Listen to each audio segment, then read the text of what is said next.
Havlovom a tam mal vystúpenie alebo príspevok, ktorým dovolím si ho citovať, budem sa snažiť byť čo najpresnejší v tom, ktorý je, povedal by som, akousi súčasťou dnešnej konferencie a aj nášho života. Vravel, v poslednom čase od niektorých mladých architektov počuť, že v diele Le Corbusiera a Mies van der Roheho nenachádzajú vlastne nič, čo by ich oslovilo, čo by ich nejako vzrušilo architektonicky. Pokračuje.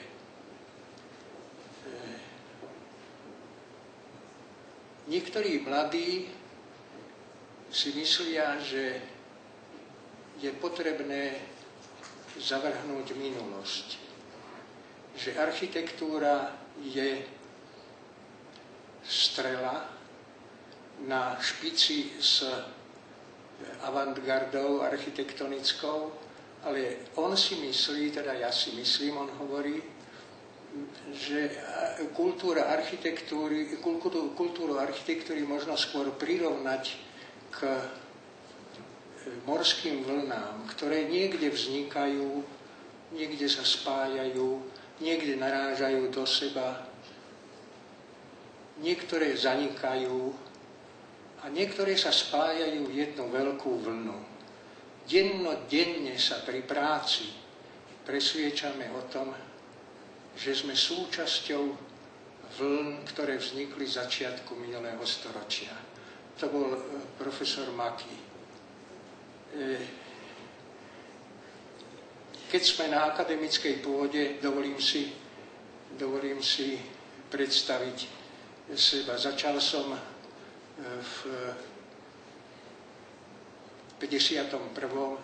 fakultu architektúry študovať na Bratislavskej fakulte architektúry a tzv. Pozemného staviteľstva, ktorú založil pán profesor Beluš, a takisto pán profesor Beluš aj túto novú budovu fakulty architektúry projektoval.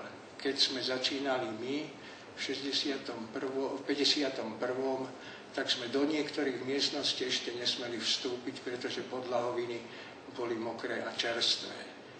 Ďalší pán profesor Jan Emil Koula, vynikajúci profesor, vynikajúci človek. Jeho vtedy asistent Vojto Vilhan, neskôr profesor na Vysokej škole výtvarných umení. Profesor Emanuel Hruška, zakladateľ urbanizmu slovenského, vynikajúci profesor, vynikajúci odborník. Profesor Alfred Piffl, prvý dekan fakulty architektúry v Bratislave a vedúci katedry dejín architektúry.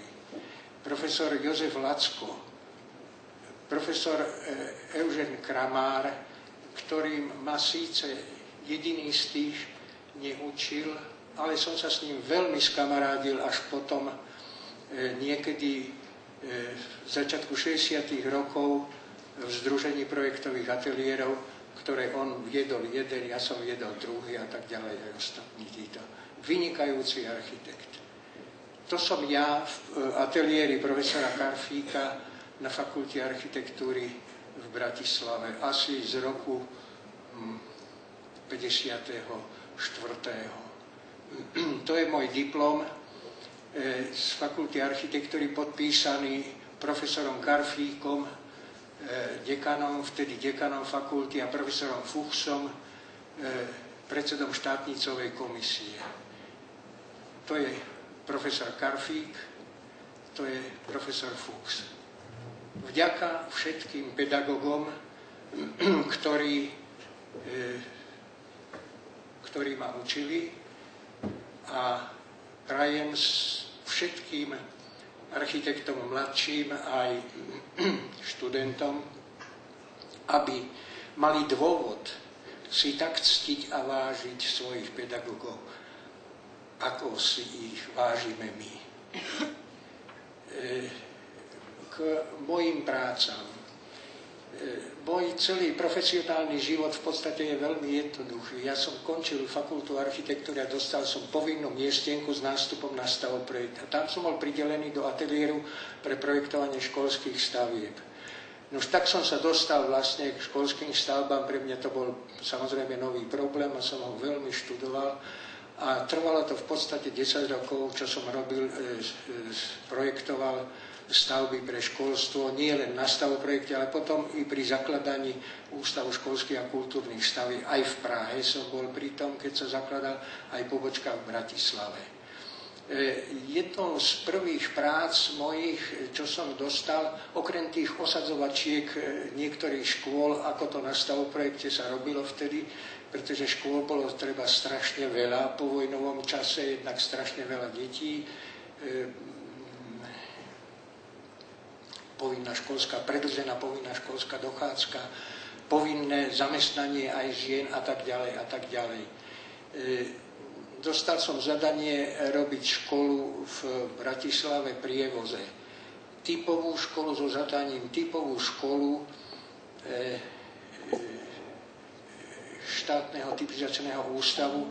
Jeden negramotný taký socialisticko-realistického výzoru, ťažké pôdorysy, ťažké pod jednou strechou, aj telocvičňa, aj kuchyňa, aj kotolňa, aj všetko, aj a chodbové učebne samozrejme, zastaralý, ktorý sa nehodil ani na pozemok, ani sa nehodil vôbec, už vôbec sa ani nehodilo ho opakovať.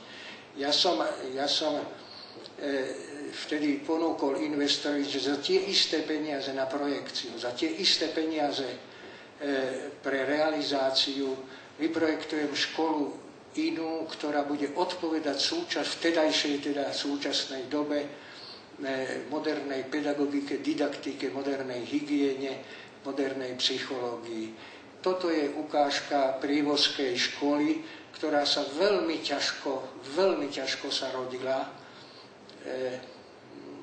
Pôdorys prízemia, pôdorys prvého poschodia so štvorcovými učebňami, dvojstranným bilaterálnym osvetlením, priečerným výtvorom. To bolo v 57. roku. Priečným vetraním učební, špeciálne učebne na severnú stranu a samozrejme, že musel byť nový nábytok.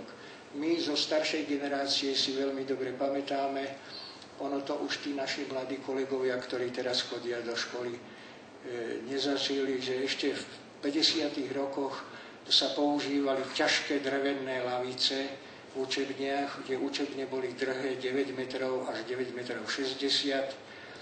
A tieto štvorcové učebne si ovšem vyžadovali nový nábytok. Tak som sa snažil aj nový nábytok vymyslieť. Tu sú niektoré proste ukážky, to je dvojmiestny stolík, jednomiestny stolík školský, kresliací stôl, dielenský stolík. To je zariadenie jednej učebne, aj nové svietidlo je tam v kútiku hore vidieť tých jednomiestnych stolíkov, keď sa vyrobili a zariadila sa škola prievozka, aj to je ono, budem sa snažiť byť rýchly, ľahké nábytky, proste nie je ťažké dovtedy, čo sa robili, príklad recitácie básne, alebo čo zmena v priestorovej skladbe v triede pôsobí veľmi priaznivo na vnímanie detí. Príloha zemepisov, skladovnosti si žiaci sami poskladajú učebne. To je diktát, to bol prvý riaditeľ tej školy, ktorého tam vidno. Takisto skriňový nábytok, ktorý som navrhoval vtedy. Tu sú niektoré, nebudem sa zaoberať samozrejme, že detailami, ale bol v podstate veľmi nový pre tie školy, ktoré sa pre prievozskú školu zabezpečil sa ako prvá v Československej republike výroba a zariaďovala sa škola. Asi takto farebne vyzeral ten nábytok s tými vložkami na vysúvanie a medzi časťové úložné miesta. Toto je článok, keď bola škola hotová, z časopisu L'Architecture d'aujourd'hui, ktorý ju veľmi rýchlo po realizácii uverejnil. To je už z oveľa neskoršieho obdobia, ale chcel by som povedať to, že po ukončení tejto školy, keď ťažko sa rodila, ale po jej realizácii dostal som list od pána ministra školstva a kultúry, doktora Františka Kahudu, dodnes si to pamätám, ktorý mi ďakoval za všetko úsilie, ktoré som vynaložil v prebojovaní nových vecí do zariadovania škôl. Skutočne stalo sa to, že tento nábytok sa začal vyrábať v továrniach na nábytok a teda vo Vysokej Nadky presnejšie a skriňový nábytok v Pardubicích. Toto je návšteva viedenských architektov na tejto škole.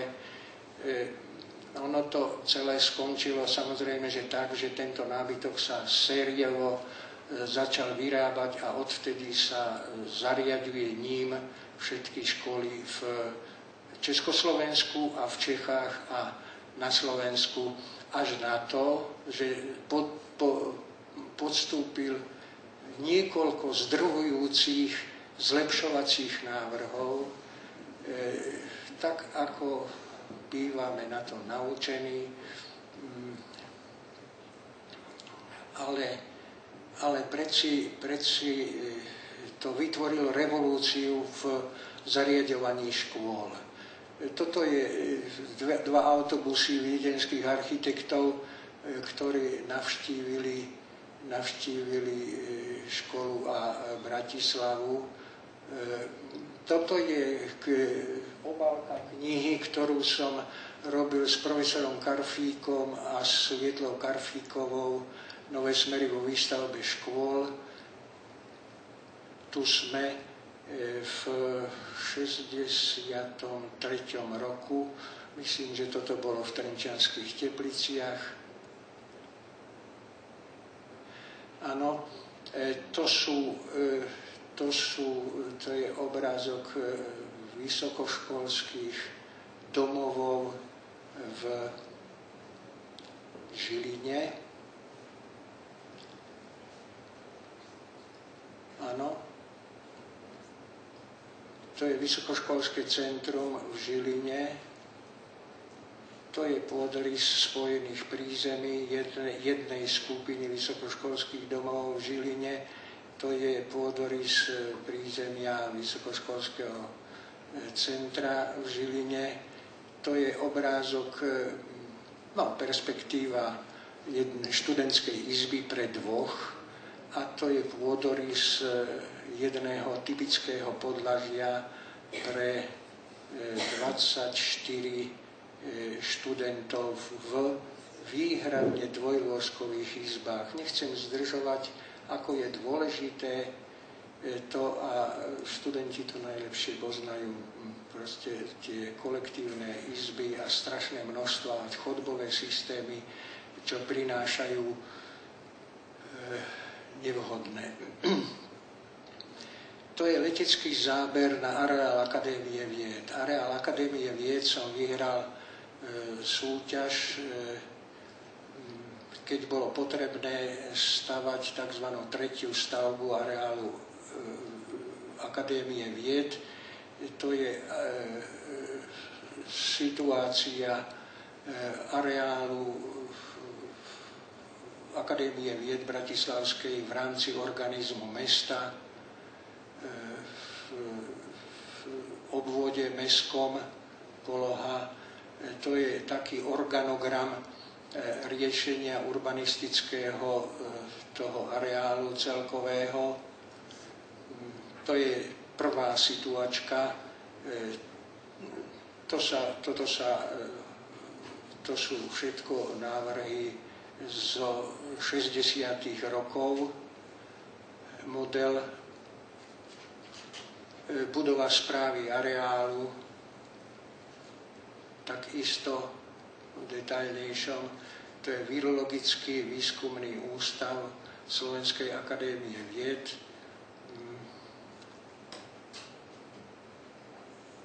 Keď sa ma novinári pýtali, že ktoré mám najradšej, a čo ja nemám najradšej žiadnu stavbu, to je tak ako s rodičom a jeho deťmi, ale viem s určitosťou, že na tomto ústave virologickom v Bratislave, v areáli výskumných ústavov som sa najviac natrápil a pripomínam si aj to, ako som dvakrát, čo ja som vôbec nezvykol, nikdy samozrejme, a keď som zverinec k tomuto ústavu robil, tak som dvakrát hodil aj ceruzku o zem, že som povedal, že to neviem asi urobiť, že sa to nedá jednoducho, ale nakoniec sa to dalo, urobil som a vyšlo to ako s veľkým pochopením. To je pôdorys virologického ústavu, že tam s montovaným skeletom sa muselo pracovať, takže jedine v krajných poliach možno bolo niečo monolitického urobiť. To je hlavná fasáda, to je výpočtové stredisko Slovenskej akadémie vied v areáli Slovenskej akadémie vied na Bratislave na Patronke, ktoré som robil. Je to tiež z najťažších prác, to sú asi dve najťažšie práce, aké som v živote robil. Virologický ústav a centrálne výpočtové stredisko Akadémie vied. Nebolo literatúry, to bolo začiatkom 70. rokov. Nebolo žiadnej literatúry, zháňal som svetovú literatúru v angličtine. Učil som sa hovorím tomu, ako soplavý chlapec, tieto veci dať do poriadku. To je hala počítačov, tam sa mala umiestniť jeden IBM počítač veľký a jeden leningradský veľký počítač. Nemu samozrejme, že príslušné priestory a na poschodí pracovne výskumných pracovníkov, rez charakteristický pre halu počítačov a pracovne výskumných pracovníkov. Bolo treba vymýšľať nábytok, pretože k takýmto prácam v Československu neexistoval žiadny nábytok. Tiež ho bolo treba preštudovať a potom uplatniť v riešení. Tu sú niektoré návrhy niektorých skladieb nábytku, ktorý som robil. Ďalšou prácou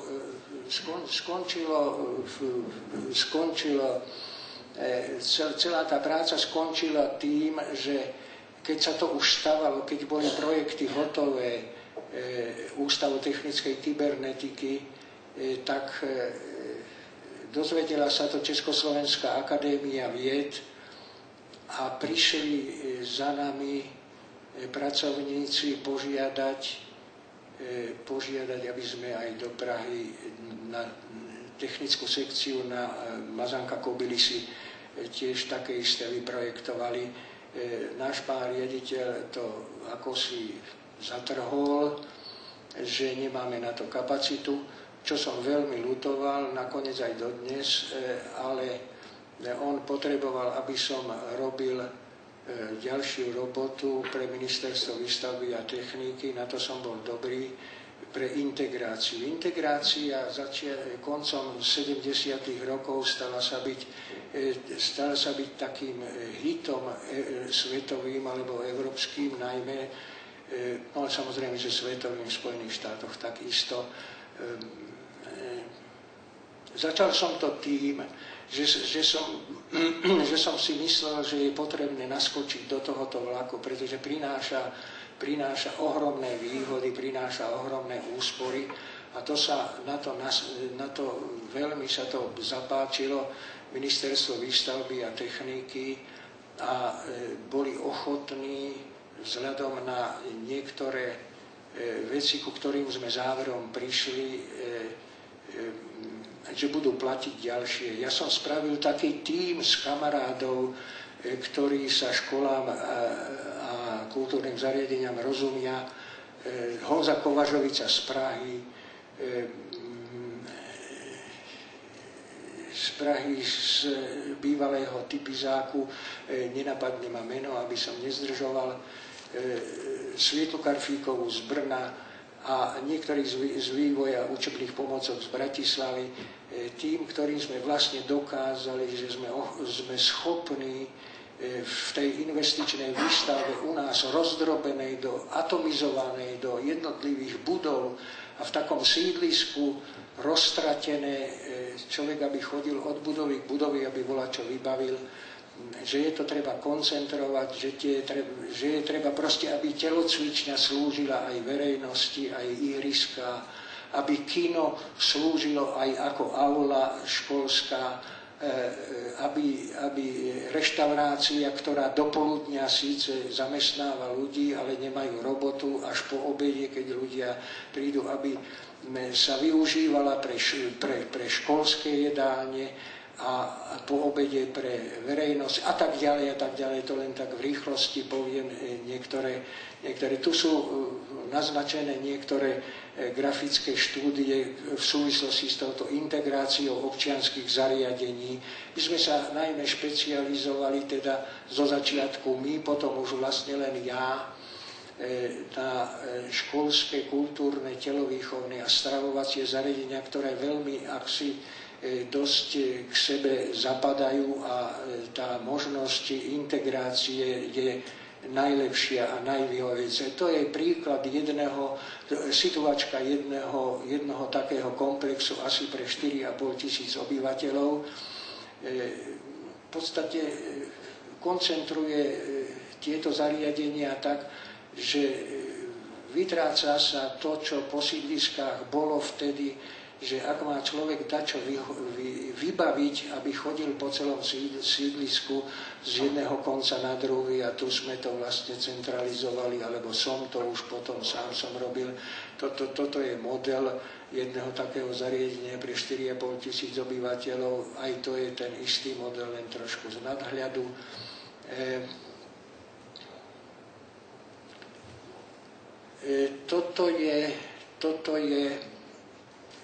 Toto je kultúrno-spoločenské stredisko, také širšie pojatie kultúrneho spoločenského strediska pre Vysoké Tatry v Starom Smokovci.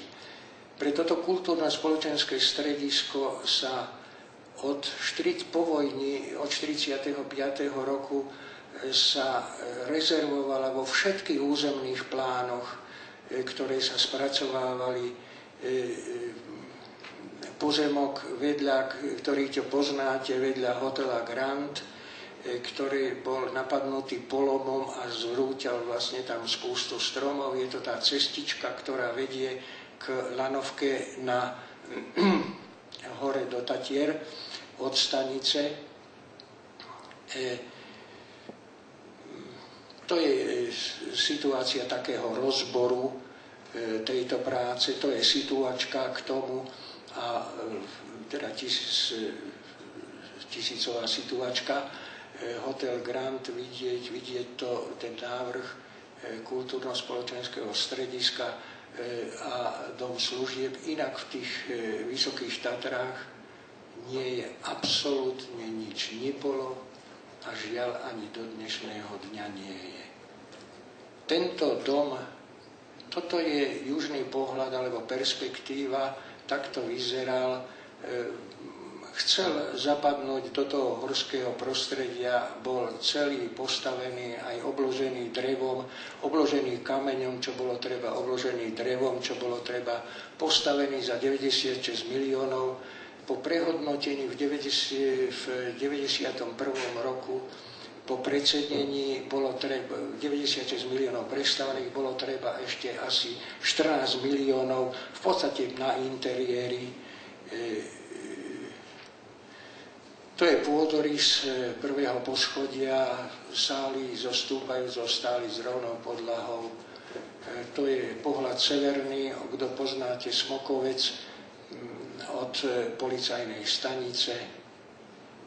To je realizovaná budova za tých 96 miliónov. No, síce to už bolo aj slovenských, ale v podstate najmä československých, pretože stavať sa to začalo v 83.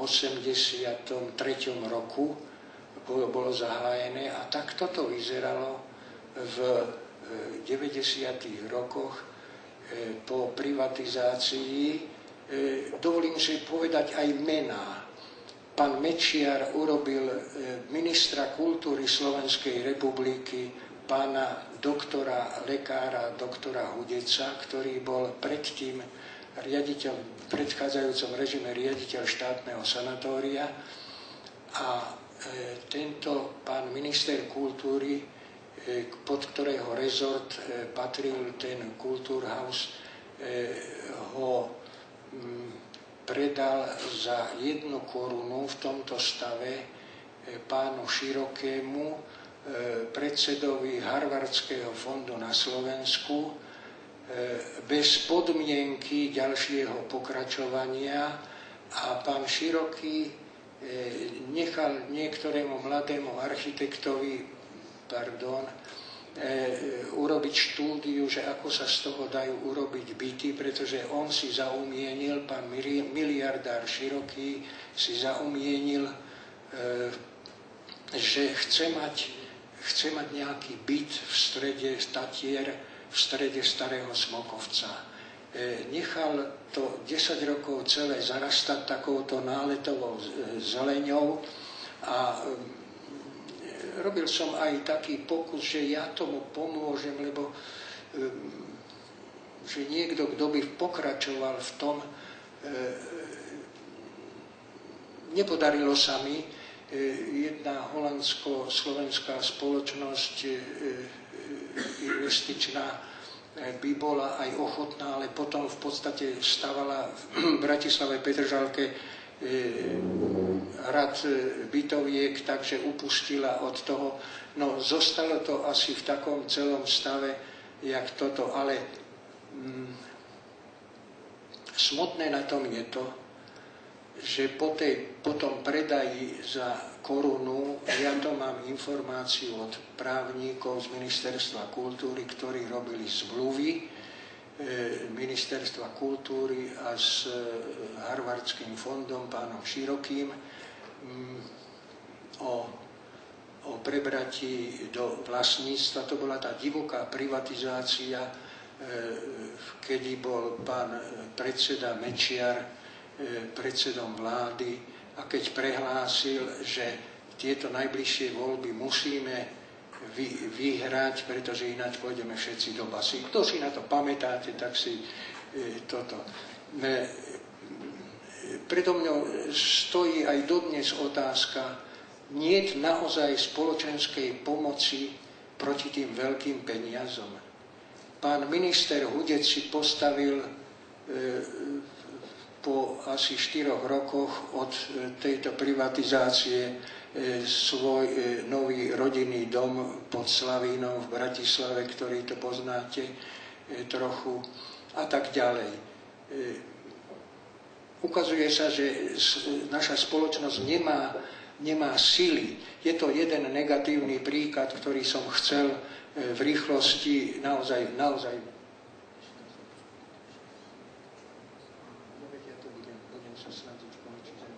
Áno, budem sa snažiť končiť proste s tým. To je divadlo vo Zvolenie z Divadelnej ulice na námestí je rekonštruovaný barokovo-klasicistný dom, ktorý vlastne spája s novou budovou divadla v Divadelnej ulici. Sem som umiestňoval divadelnú reštauráciu, kaviareň, grill a vstup do divadla na prízemí. to je s prechodovým článkom takej sklenej časti medzi vlastným divadlom budovy. To je vstupný vestibul, to je foaje na prvom poschodí, sála divadelná, je to pre 300 miest.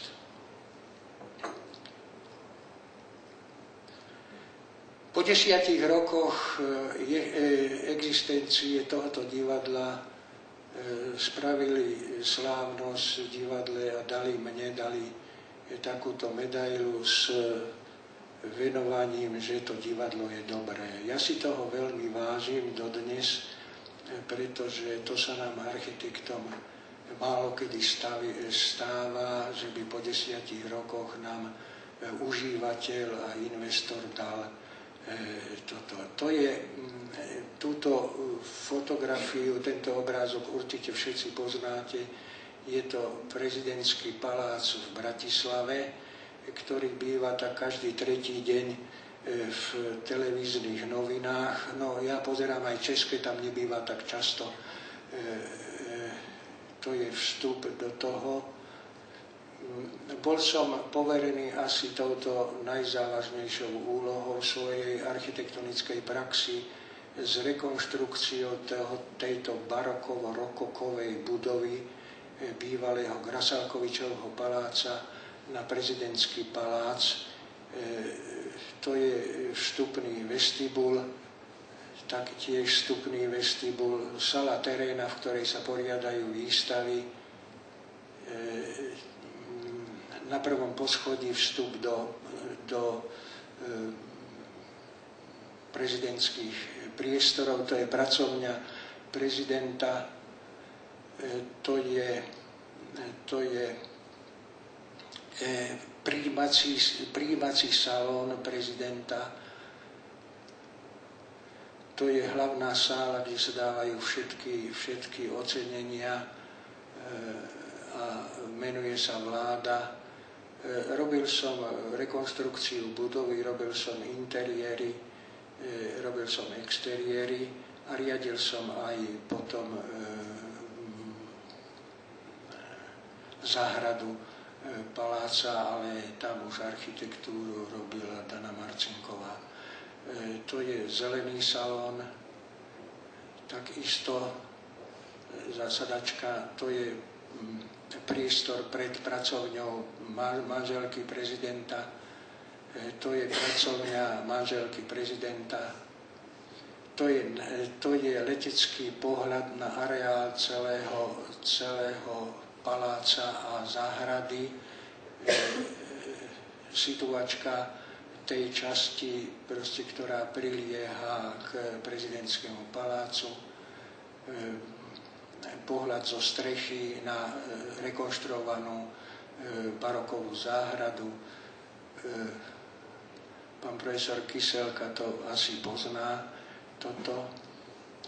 To je pohľad na palác od záhrady rekonštruovanej, takisto z rekonštruovanej barokovej záhrady, takisto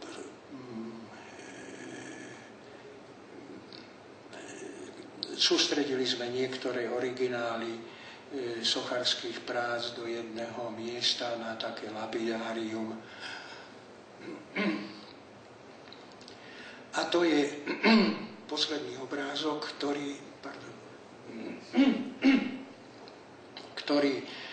som dostal a ktorý sme dostali aj pán doktor Holčík, magisterka Kryžanová, ktorí mi veľmi pomohli pri tých interiéroch a pri nákupe nábytku, ktorú sme dostali od bloku architektov a výtvarníkov za rekonštrukciu prezidentského paláca a jeho vnútorné zariadenie v 96. roku, kedy sa dal do prevádzky a dávali mi to v Moravanoch. Pán profesor Ruller si na to asi pamätá, on tam bol a vtedy dostával aj Mirek Masák za rekonštrukciu, Karfikovú cenu za rekonštrukciu výstavného paláca v Prahe. to je asi všetko. Ďakujem vám za pozornosť. Ja